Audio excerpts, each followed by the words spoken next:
izay ny makasika an'iny fatafiditra indrindra ao anatin'ny fankalazana ny fahafolotona nijoroany ilay antsotsika hoe CEDS na ny centre d'études diplomatiques et stratégiques de Nice ny fitombavaka lehibe no tanterahana tamin'ity andro androany ity teny anivon'ny cathédrale Andohalo no nizorany izany fitombavaka izany.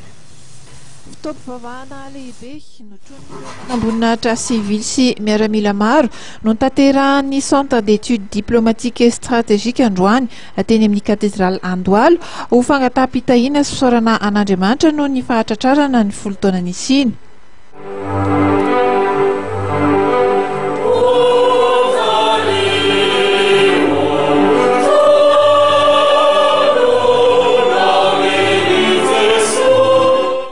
Ny andian'ny fahafolo moa dia mitondra ny anarana hoe Louis Kotomalala izay olo-manga teto amin'ny firenena efa avy lehibe ny masovon'i Madagasikara voalohany tany États-Unis, Japon, Canada ary Korea Atsimo ary solotena maharitra ny Madagasikara teo anivon'ny firenena mikambana ny taona 1700 ka hatramin'ny 1700 raha ny fampahafantarana nataon'ny Ramatoa Mireille Rajaonary izay zafikeliny.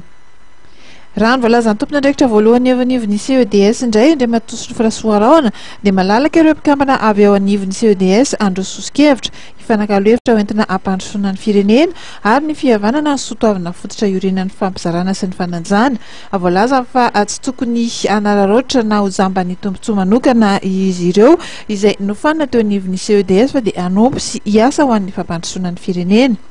Ny nonce apostolika moa dia nankasitraka manokana zava-bitan'ny CEDS izay tarihan'Andriamatoa Sofra Soaraona ka nanotra ho azy ny medalin'ny Paparay Masina Joan Paul Faharoa. C'est à ce titre qu'au nom de toute l'Église, je vous remets une médaille du pape Saint Jean Paul II.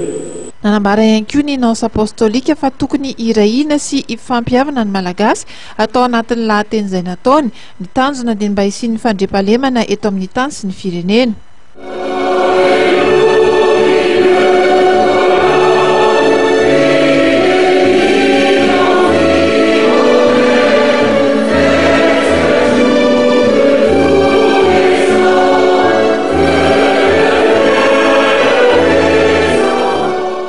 Olo-manakaja maro no nanome voninahitra ity fanompam-pivavahana fankalazana ny fahafolo taonan'ny CEDS ity. Anisan'ireny ohatra Andriamatoa Edgar Zafindrava izay mpiara-miasa akaiky efa hatramin'ny ela amin'Andriamatoa Sofra Soaraona tompon'andraikitra voalohany eo anivon'ny CEDS izay. Ankoatra ireo teratany malagasy ihany koa dia nisy ireo solotenany maso vahiny miasa sy monina eto amintsika. Ny fanontaniana anipetraka teto kosa dia ny tsy fahatongavan'ny filoham-pirenena Rajaonary Mampianina izay mpiara-miasa akaiky amin'ity tompon'andraikitra ity ihany koa.